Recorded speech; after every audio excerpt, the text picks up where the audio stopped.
Which kid isn't gonna love spinach, cheese, and cream?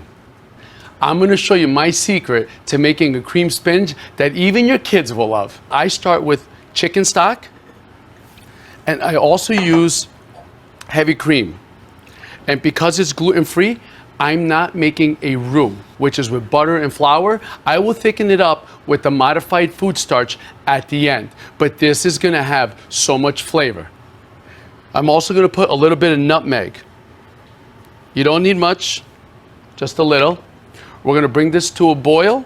I'm gonna add a little bit of salt and pepper. The bechamel doesn't need a lot of salt because you will be using this with other cheeses. So with the pecorino and the mozzarella, that's gonna add more salt for me with this cream spinach. If you are gluten-free and you're using modified food starch, it does give you the directions on how much you would use as opposed to flour or cornstarch. So it just takes a little getting used to, but I found that this makes a really thick and creamy bechamel without having the glutens. So we're gonna add some of this modified food starch in here. And it just takes a little bit for it to start to incorporate. Bechamel is ready. This is the consistency we are looking for.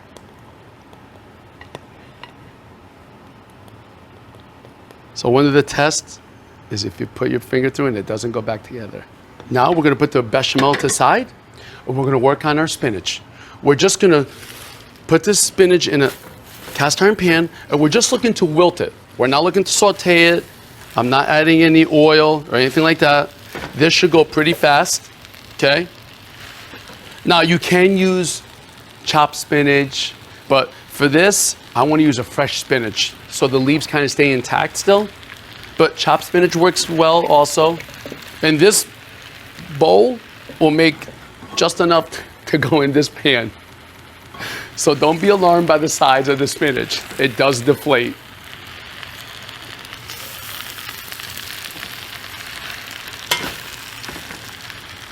Now we can add a little bit of the bechamel too in here. It'll start to help add a little bit of moisture to this spinach.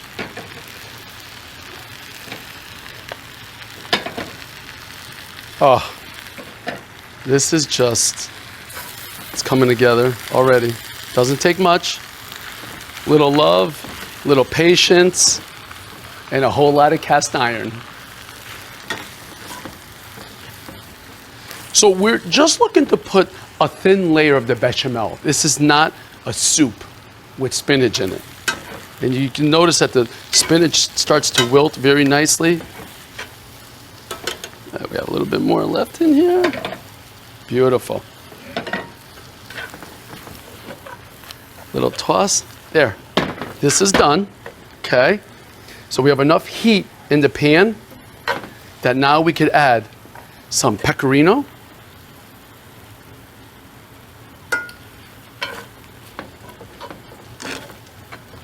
And this is where the salt really comes in, because pecorino is very salty, so just be careful with that. And look at how this is just coming together. Then, who doesn't love a little mozzarella with spinach and bechamel? I mean,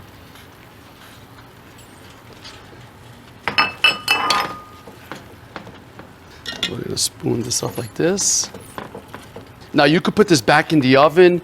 You could put some little breadcrumbs, a little bit more cheese on top, but being gluten-free, we're gonna stay away from the breadcrumbs, although they do make gluten-free breadcrumbs. We're gonna put this in this beautiful skillet here, and look at how it all fits in here beautifully. Then we're gonna put this back in the oven for a couple minutes.